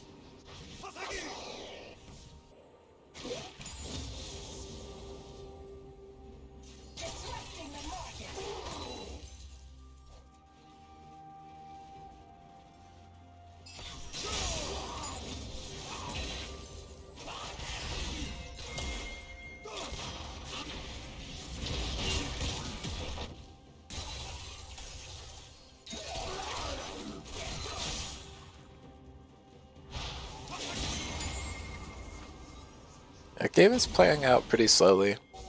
Nothing too crazy, but I think mostly Spectres are just waiting for level 6. Then they're going to need to start being pretty proactive. They need the Yasuo or the Syndra to get pretty far ahead, but Sarv isn't doing too bad on his own, CSing basically perfectly at this point. Has a pretty good lead. He's got the last chapter completed. I don't think he's ever going to be able to kill Tahm Kench though. Not likely. You don't build magic gun items on Syndra super early either. Although Darius did take Phage Boost. Psycho Carrot could fall down here, does burn the heal, and Cam decides not to go under tower. Learned from his mistake earlier. Blake missing that was pretty huge, and actually solo kill for Avery. Knows that champion so well, able to pick it up. He just stood still and tanked everything. PB actually getting the solo kill here. Cam is going to die. Valor going to pick this one up. Evan able to get the kill there, and chaos across the map. 2 and 2 from both sides. Yeah, the solo kill, Tahm Kench into the 1v2 was a little crazy. Cesarius was there to try and bail the play out, just wasn't able to get anything done. I thought it was going to go bad for Avery because he just... Yeah. But they did trade flashes, it's both sides. No. Avery just stood there, knew he was getting enough damage for the ultimate. Looks pretty sick, to be honest. Bad matchup or what? Alawi not being as close to the wall as she needed to be, I don't think. Plus, he didn't get a direct hit, did he? No, I mean, Blake just missed the E. I think that's really what it comes down to. If you don't pull the soul, I think you're just going to lose. Right. Damage Asking for a Cinder stack check. She's at 47 splinters right now.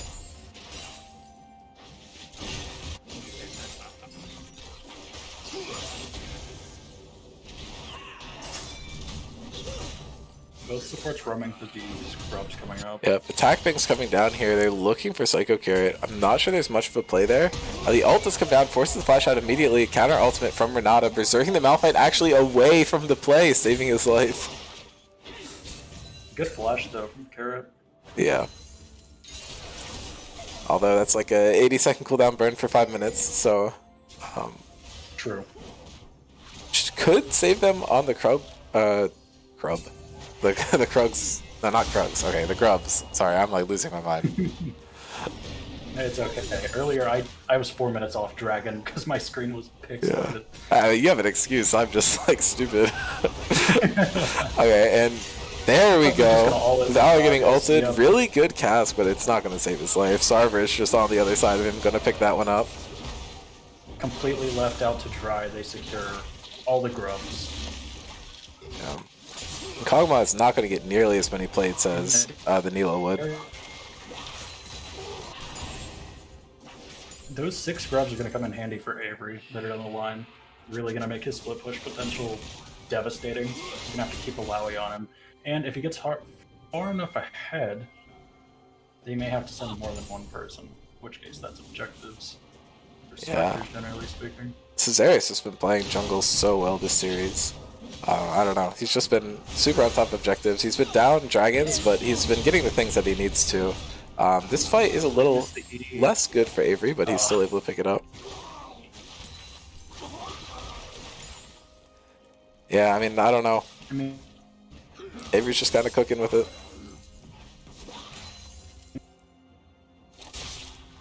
But, like you said earlier, he doesn't get as much plates as Nilo would.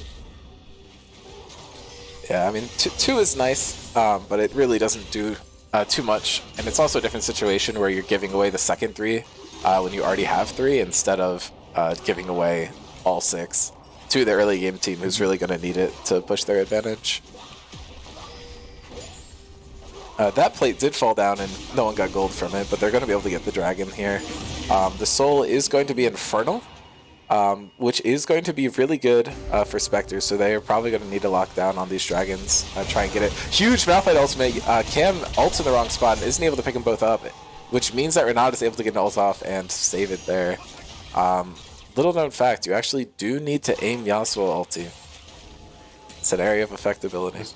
True. Didn't get the double knockout, but the hostile takeover PO was well played from Carrot. Yeah. Good flash R though from Caesarius. That could have been huge. Yeah. Just an unfortunate miss by Cam. Good at it. Gragas is down here trying to prevent any more shenanigans from going on. Caesarius is already left. Yeah. Bean does still have his ultimate. And Valor flashing in, really good cast. Cam is able to position himself in a good way, but Bean's just getting shut down there. Sarver's looking for this kill. He might get it with ultimate. Cam's in a rough spot here, but Evan's out of range to get too much damage down, so he's probably going to be fine. Renata completely out of mana. Valor burned all of his CDs, and then Kog'Maw's too far away. They used a lot trying to get this Yasuo, but nothing really comes of it. And we just got to keep our eyes on the dragon stacking, I think. Yeah, they gotta stop Spectres from being Herald, though. Having 6 is really obnoxious to deal with. Huge E flash from Blake is going to pick it up. I think he can just walk away, though.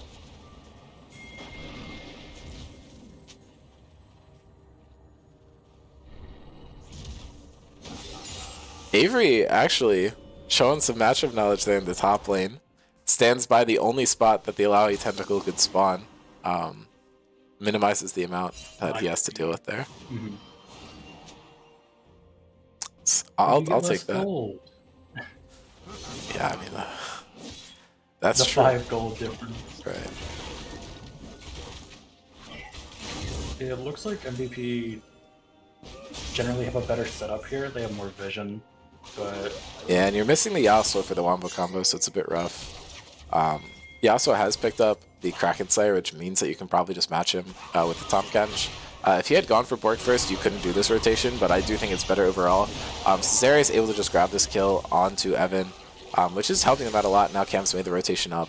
Unfortunately, no Malphite ultimate available to set up the Yasuo, but you still have a lot of knockups because of how many you drafted, and they should just get mid-turret here super easy. The Might's helping them so much. Blue team's turret has been destroyed. I don't know. It's like you can fault Evan for getting caught by the Syndra scatter, but I don't know. Just a good play from Cerberus there. The amount of range you have and your whole team is designed around protecting you. So unfortunately, had no help there. Red team's turret has been destroyed. PB actually able to just get on a good turret take there. Has the Hollow Radiance. Gonna sustain super hard. It's a question of how much can he really do into this team, because Tahm Kench isn't the most effective split pusher of all time. it's also much more beneficial to have Tahm Kench with the Kog'Maw to shield him in the event that he gets dove, which he inevitably will. Yeah. Plus, you can QR someone from range, so you could really put him far enough back to where if their initial engage misses, then they can turn the tide.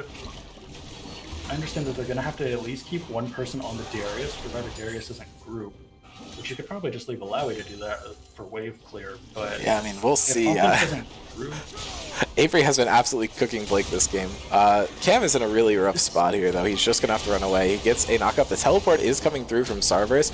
Really good predict from Valley there. Predicts the flash, but ultimately it doesn't matter. Cam's just going to be able to get out regardless. you get style points. That's Yeah, what you matters. sure do. That was sick.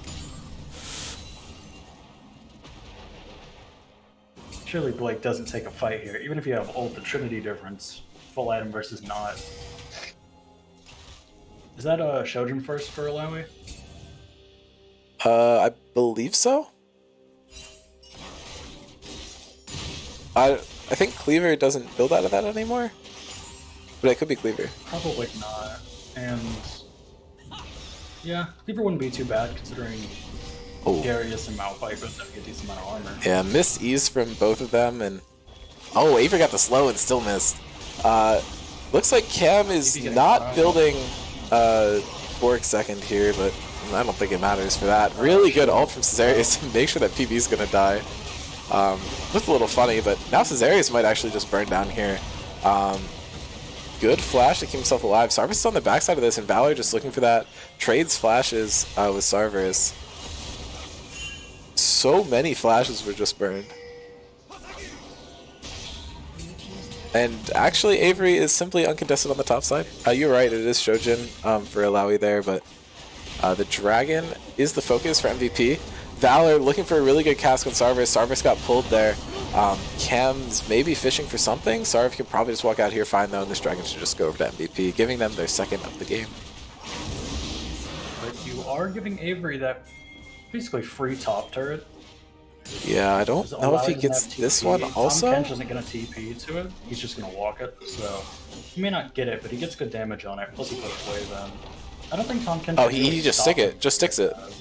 Blue team's Yeah, yeah. turret has been Oh, but if he no, don't walk are up, gonna Avery. Don't collapse. walk up, Avery. Just leave. Just leave. Take your gold and go. Yeah. And so when Blake was the richest man on the map earlier, now it is Avery. Has a solid 8,000 gold in his pocket. No one else even comes close, except for Cerberus. And this game looks pretty well handled for Spectres, unless they're going to fumble. Surely I will not cast a curse them by saying that there is no possible way that Spectres could lose this game. Okay, curse applied. We'll see what happens. Surely not. Gotta make it interesting somehow, you know? If I don't look like a fool because I say something overconfident, is it really worth watching? This man is a prime caster here. You know Hey, what it's all I haven't about. gotten to cast in a while. Might as well do all the little cast gimmicks all at once, you know? Just get them all out there. Could be a big fight coming here. We have top jungle and support all chilling out in the mid lane for MVP. But looks like the Rift Herald charge is going to come out for Avery in the bot lane, and he's probably going to try to kill Kog'Maw after it hits. He actually just It's missed. completely okay. He's drifting. That is not how that ability works. And now he is This is ghosting. A good position. Yeah, unfortunately, missed the tower there. Has to burn double sums. Yo, we got a Ryan Gosling. Anyone sending the Ryan Gosling gif in a season discussion or something? Oh, fight breaking out here. Blake fell down really early, and a huge knockup from Janna, actually. They're able to pick up 2 at the beginning of the fight. Evan is exhausted. Valor is pretty low, but he has a lot of damage in his pocket still. Syndra TPing to join the fight. Yeah, Avery's just staying. I feel like maybe Sarvis was trying to stop any re-engage that they had and maybe look to punish down mid, but now he probably just going to stay up there for Baron. I think Avery just wins this fight. Yes, he does, because Gragas doesn't have nearly enough HP. Yeah, and Avery just cashed out on another side lane tower. EWR. That 3-man knockup was really good. It sucks that we haven't seen any good like hostile takeovers this game because that ult's Hey, we saw that huge, one. but That one down in the bot lane. we did see the one. But like the other one, he let Malphite walk. Oh, they're just The other backing one out went to here. the rock. I'm surprised they're giving as much respect to them as they are. Yeah, I feel like you could just stick it, especially with Syndra and Yasuo ulti back up here. Really good win wall on the ulti, and now they can definitely just commit to this fight. Cesarius probably just farming for ultimate though. Avery could just sprint it on this Alawi. Has no sums though, so he Use the move has speed. trouble gap closing. Misses the E. He does have a Trinity though. That Yeah. almost does count for something. Especially since Tom Kench isn't backing up Alawi here. If he can just like full march on her, they're gonna have to divert enough to where Baron should be free. Yeah, Cam's going Bloodthirster here, which I hate with a burning passion. I thought he was gonna go Shield Bow. I mean, maybe he... Okay, benefit of the doubt, he's buying Vampiric and he's completing Anti-E. You know That what? is That fine. could be true. Let's hope that's Bloodthirster true. is just inherently bad on Yasuo because of how they changed it. You only get the extra AD if you're above a certain health threshold, and as a melee champion, you're going to drop below that way sooner than other champions who can itemize it. Shield Bow is the effective lifesteal crit item on Yasuo. If you want to go Bloodthirster later in the game, it does have the stats you want, but Shield Bow or Bork are way better here, especially into the 2 tanks on the other team. I think you may go BT if you're ahead, but I think here you just go like classic IE, Shield Bow, Death Dance. Yeah. Last item is your choice depending on who's fed. I guess in this case it's the GA. They may look for Renata R here, or Yasuo would wall. I guess we'll see. They're getting off Baron again. Interesting. They're not gonna like try and. Yeah, I they're guess they're really just trying to stall. Yeah, I mean, Avery's getting stuff done. They know it's a 4v5. If Cesarius gets an ulti here, it could be huge. I don't know if Cam's in range, though. That's a turret down. He can ult from 2 screens away. He does have flash, yeah. It could be an angle That's a here. Wowie ult. Yeah, and actually Avery's the one in trouble here. It looks like they're just going to trade Avery for Dragon? I don't know how I feel about that. Because now you're basically forced to take the fight that you didn't want to take earlier, and Avery's not even side laning. Alright, Valor's not being able to get the pit is helpful there. Sarver's going for the ultimate and is able to pick it up. Having 103 splinters. I don't know if that means your ult's empowered or not. I think it doesn't. I think it's 120. That's when it's Yeah. empowered. 100 is a threshold. I don't think it's that threshold, though. Right. I don't know why they didn't commit to Baron, though. I feel Yeah. like... You're definitely playing on a timer a little bit, because late game Cog is going to beat every champion on the other team, and it forces you to execute better than you are. And you have this this big wombo combo draft. Oh, thank God, Cam. Oh, he did it. He did it. He built IE. Thank God.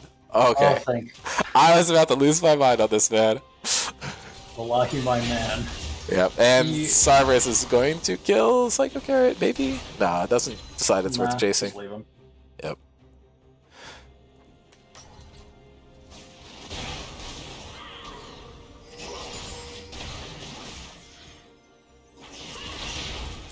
I guess they're gonna just try and play the Avery card, see how long they can sort of stall out, let him push in, and then try the Baron again. If they get off at a third time, I feel like that's kind of a waste. Yeah, no, I agree. You're gonna have to commit at some point here, right? Like, Right, and the thing is, like, if you get Baron and a couple of you die, like, Avery now has Baron on his split push, and it makes it so much better. It's also... Wait, he's gonna get the kill here, though. That's huge. But he already ulted. He might not get it. Oh my, he loses! Oh, He ulted way too early there. Yeah, Black Cleaver. Oh, it's so bad for them.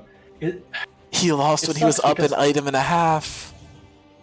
They can take Baron. They should have taken Baron on the last one because they have Yasuo win wall, which nullifies basically all of their champions. Yeah, okay, this game is getting crazy. Since Arius is here, there could be an angle. He's sweeping, he's looking for the flank. Psychic Carrot's gonna spot him out. Curse of Ra. Come on. Blake's backing to buy. Malphite's backing out. I guess they're just not gonna look. I mean, Oh my god. they're not really doing much with their lead, huh? Yeah, no, you gotta be forcing those Barons a bit more aggressively, I think. I mean, Yeah, the next 'cause Dragon's it's gonna not be like up. they Maybe can once you walk. get Soul, you can go for something, but I don't know. It's just like, if you're not gonna commit to Baron now, are you ever going to? Right, because Darius has to draw Alawi away, so you're not going to have to worry about an Alawi standing in the middle of your team in that Baron pit. You can block Renata R. You can block all of Gragas' kit for the most part, apart from himself jumping on him, which he killed him. Imagine you could win while Gragas. He eats into your wall and he just disappears. Bounces off. Like, Oh my is god. Gragas considered a projectile? I just don't... I don't like that they're not committing to things. Yeah. Because they have Avery strongly being on the opposite side of the map. Yep. Okay. PB is He's looking going to for it join in again, on but this PB's fight. here. Okay, now he gets the kill. Now he's gonna reset. Is Now he gets the full a stack Darius damage. quadra kill? Oh my god, the This could shield, be. the bailout kicks, double kill, He still died. and triple kill? Now that's a Oh Baron. my god, please get Baron now. Yeah, Thank I'm you. like, for the love of God, take this shit. And Valerie Avery- steals Avery this. said, I'm He's sick of you insane. guys not getting Baron. I'll do it myself. Yeah, I will force you to get Baron. yeah, Cog is like trying to hold off Valerie, Darius don't here. do That's it. I know not you happening. want to. You are not getting in on that Baron, my guy. Oh my god, wait, he almost had it! Almost.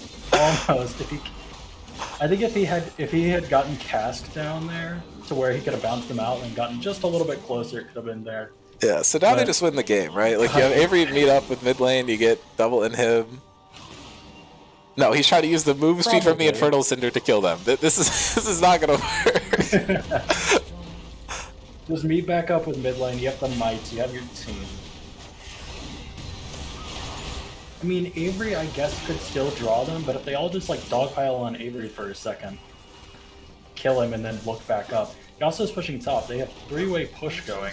Drax coming up, but probably not relevant because they're gonna get a triple in hit here. Also gotta take over. I'm hitting Malphite. Oh, and he's ulting on the Alawi. For what reason? He almost instantly dies, has to flash out. Jetta ult's burned. Interesting play there. Darius going in, getting so much damage down, and Valor's dead, but the Renata Q pulls him into tower. It doesn't matter though, he's it's a resetting. That's a slaughter, triple the kill. guillotine. Oh, he doesn't get the E. Oh, and he's just dead to Kog'Maw. But that's another triple kill for Darius, and that is going to be the series going over to Spectres. Quick 2-0. And honestly, get I it. feel like this series makes That a was a very good performance. case for Julian to be MVP of the season. He doesn't show up for one series, and his team gets absolutely fucking rolled. But no. All jokes aside, really fucking well played to Spectres there. Avery able to just slam down the Darius into someone who Mason was lauding as the best top laner in the server, and Avery absolutely just kicked this guy's ass in both games. And, I just want to say I'm higher ranked than Blake, so Got him? I don't know about all that, but Yeah, I mean, I think we give this one to Avery. I think we got to give it to Avery. Not only do you just you do well in lane, you pull enough side lane pressure to where your team has objective control. Yeah, You the just rest of your say, team, "Okay, I'm like, sick of you guys getting off a Baron. yeah. I'm giving you a triple kill. Do the damn Baron." Oh my god. I'm pretty sure he would have walked up there, killed Roshan himself if they gave him the opportunity. He was so sick of it. All right, so who are we pulling in? Who are we pulling in? Uh, Let's pull Captain Sarvin. I think that's the yeah. Game 1 MVP and captain. Hey, Sarvers, What is up, guys? how you feel? That was Thumbs a up. fucking great series for you guys. That was a good series. I think we played really, really clean across the board.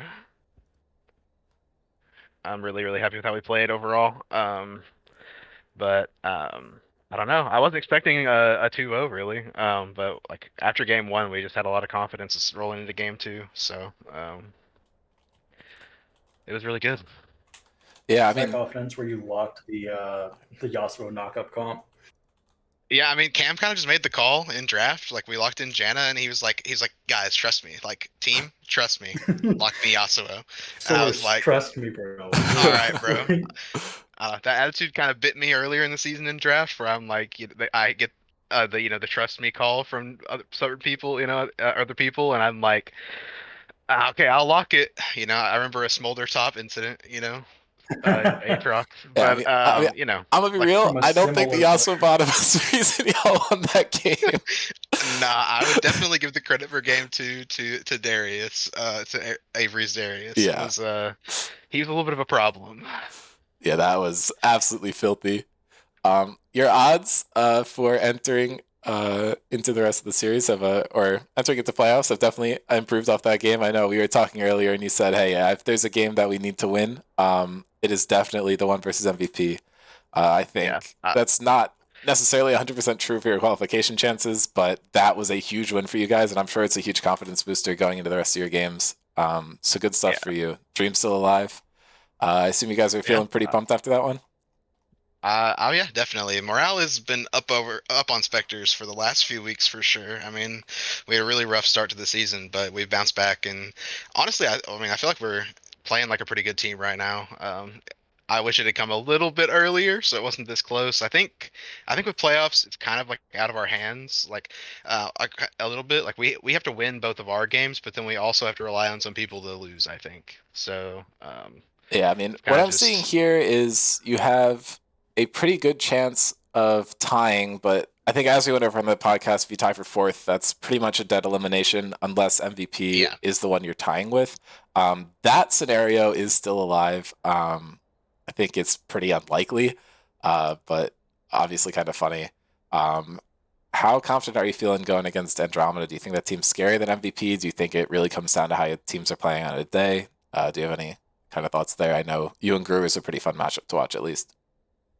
Yeah, I mean, I think Andromeda's a fun team to play against every time we play. I mean, the last time we played, the games were like it was a 2-0, but it was probably the closest 2-0 that I've ever seen.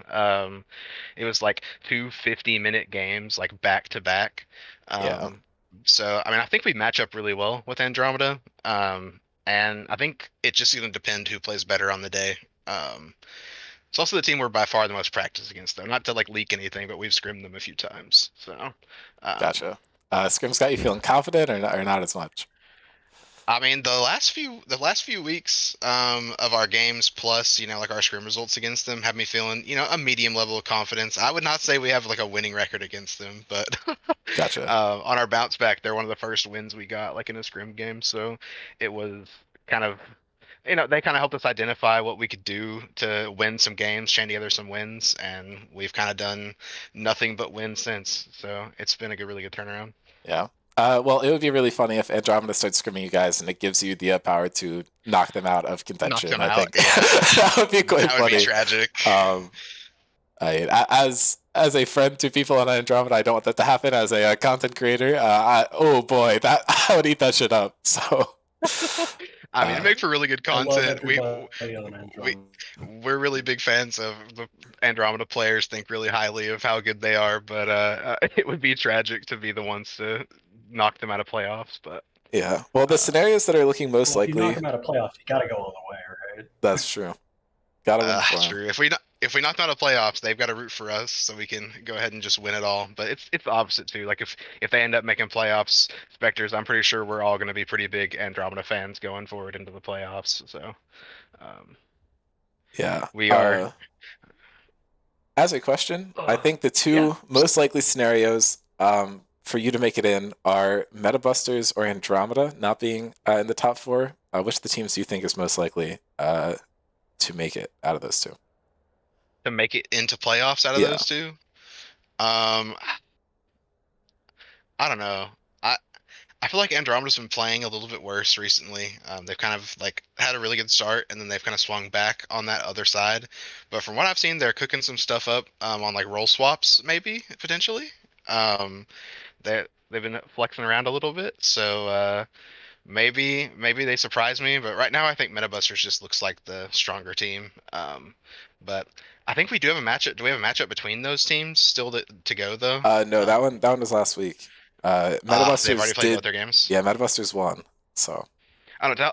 I don't know. Then again, what teams do Andromeda and Metabusters like play against? both of them have a game against Andromeda Rift Sharks. versus Rift Sharks and 100 Thieves. Well, both of them do, yeah. Yes, both of them Okay, have so matchups their against games are Rift Sharks both and 101 Thieves, and 101 then Thieves. Okay. Andromeda has to play you guys, and then Metabusters has to play MVP. Okay. Metabusters has to play MVP though. Yeah. Yeah, I don't know. I'm gonna Can have to you give a put slight your edge to. power into Cini on that? Yeah, like I think I have to give the edge to Andromeda if Metabuster still has to play MVP. That's a tough team. Like I know we 2-0'd them and it didn't look great, but I know they're missing like Julian, I think. Yeah. But I don't that this team I maintain like this team is probably the scariest team to me in my opinion. Like MVP has looked really really good. Yeah, 100%. So, Actually, now that MVP did drop that game, Rift Sharks has the highest percentage chance of being first at the end of the season. being first. Hey, do you you're think welcome. Rift Sharks is scarier than 100 or than MVP? Unbiased question. Unbiased question. Unbiased question. Unbiased question. Unbiased question. I mean, I think in my head, I kind of equate the two teams a little Okay. bit. Really, I think top lane's like a really scary role in scrims when there's a difference there. But I feel like if I had to put like a top three for top laners in my head, like the top three consists of Avery, Drago, and Blake. So, Gotcha. like, I feel like when it comes to Rift Sharks versus MVP, like it's gonna come down to if Blake is playing and if he's on the ball on the day. Like Drago's always really solid, so I feel like the teams are pretty even. They're strong across the board. A slight edge to me though does just go to MVP. I got a lot of respect for how they've played so far this season. Yeah, that's super valid. All right, I will probably cut it off there and let you go. Go celebrate with your team if they're still in call. They all played phenomenally. It was really fun to watch that series. Agreed. All right. Thanks everyone for watching. Glad we were able to be back streaming. Thank Kadiri for the co-cast. Do appreciate it. But see y'all later. Game tomorrow night, if anyone is able to cast that. Rift Sharks versus Andromeda is going on at, I believe, 7 p.m. Yeah. So be there, be square, or whatever. But peace.